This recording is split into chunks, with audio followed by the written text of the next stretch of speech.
welcome Red Eyes members. Glad to have you along and thank you for tuning in. I'm here with Fredik today. Hi Fredik, how's it going? It's going great. And we'd like to take this opportunity to talk a little bit about our trip that we did to England.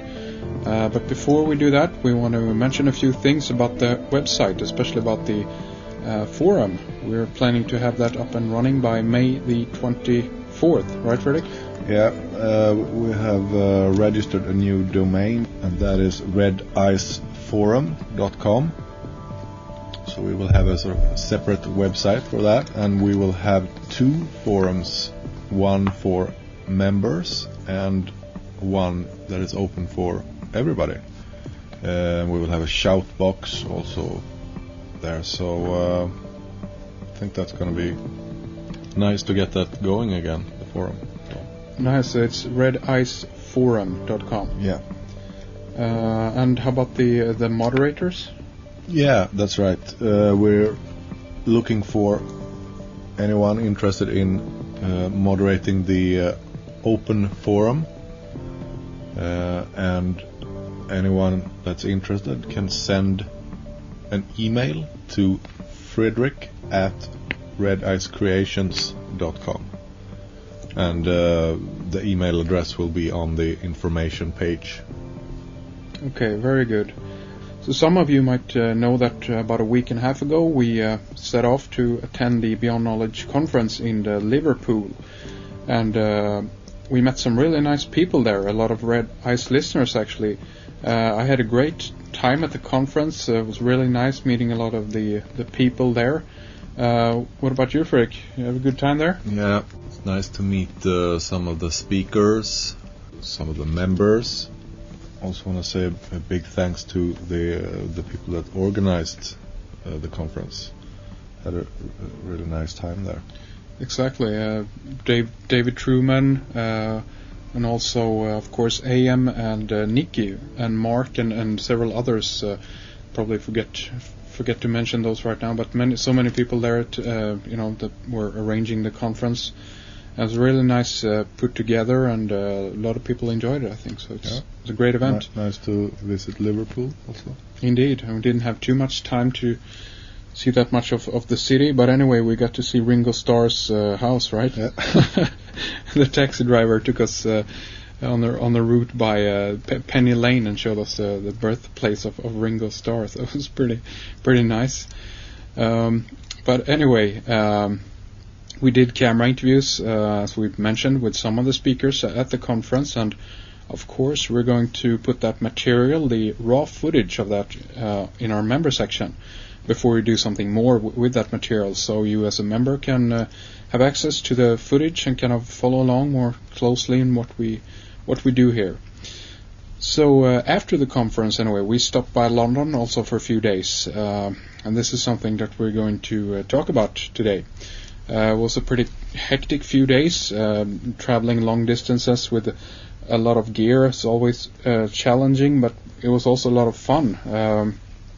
Basically, right after the conference, before it actually finished, we took a train from Liverpool and went by York and then traveled down to London on a late evening or night train.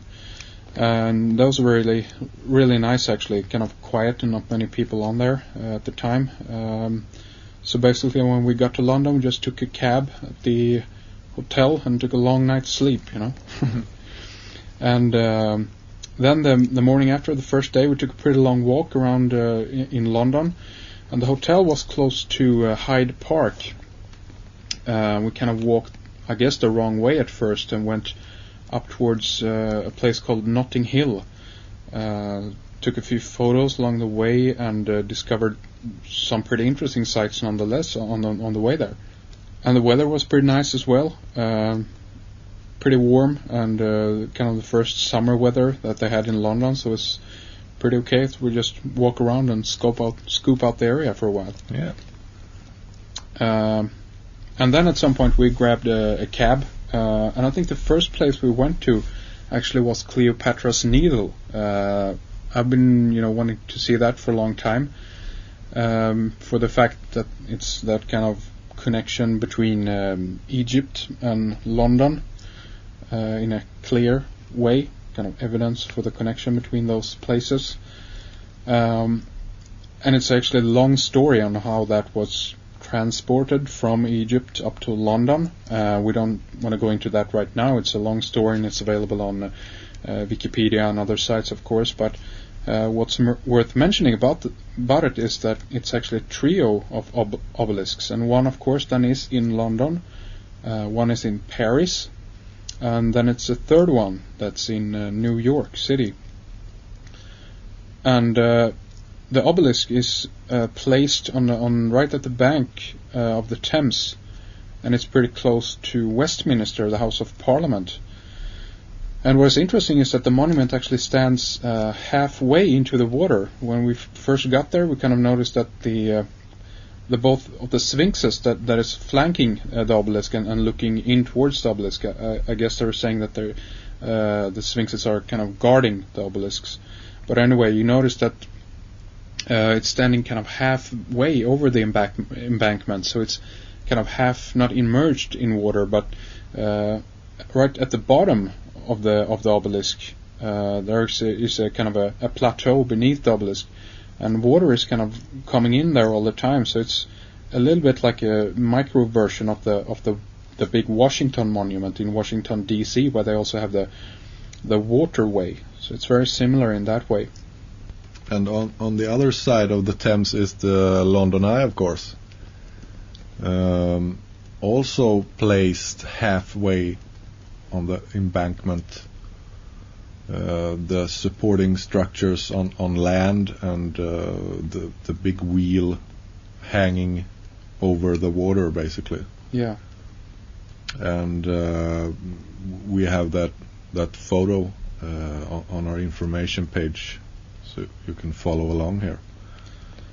And it's I have no idea if it's a kind of a message there, or why they choose to place some other stuff in the out into the water. It's almost like you're taking one step into the Aquarian age or whatever. I'm not sure exactly why they've done this, but it might be connected with the bar and the whole Templar thing, and we're going to talk more about that later on. I can read here from the Merriam-Webster's online dictionary regarding the word bar, and it says a submerged or partly submerged bank as of sand along a shore or in a river, often obstructing navigation. And we're going to talk about this bar, the word bar, and connection to water, and the law of the land and the law of the ocean. Yeah. And the bar stands sort of in between this, sort of a divider.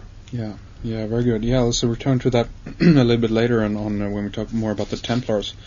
But one thing you can say for sure about London is that it's jam-packed, of course, with symbolism.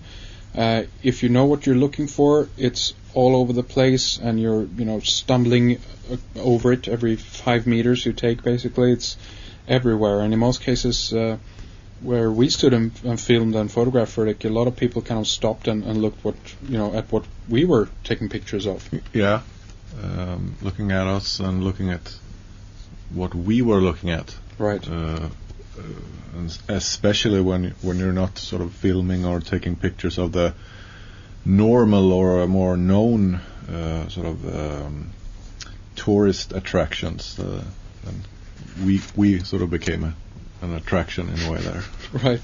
Pretty interesting. Well, I mean, again, people are not particularly symbol literate, and then it's surrounding them. It's all over the place, but if you don't know what you're looking for, you're not going to have any clue about it. So, and I guess you become kind of acclimatized to that also. But again, as I was mentioning, you can't really walk 2 steps without tripping over some symbol or heraldry or some monument or statue, or even name or a building, of course, or a memorial that is of interest to all of this that we're into on the website and so forth. But you really get an impression that it's an empire city, if you will. It's an economical empire, kind of a main capital of the world. It's war memorials everywhere dedicated to World War I, and World War II primarily, but also previous ones. And those are referred to as cenotaphs. That's the word they refer to it. And what you also really can see is the connection between religion, or especially Christianity, and how that kind of emerged with government and the army, or the fighting factions of the empire, and also how economical control connects with all of this. And that's mainly through the Templar orders and the military Templar systems. A never-ending crusade, in a way. In a way, exactly. So the connection between the church and government is really interesting to note when you visit some of these sites.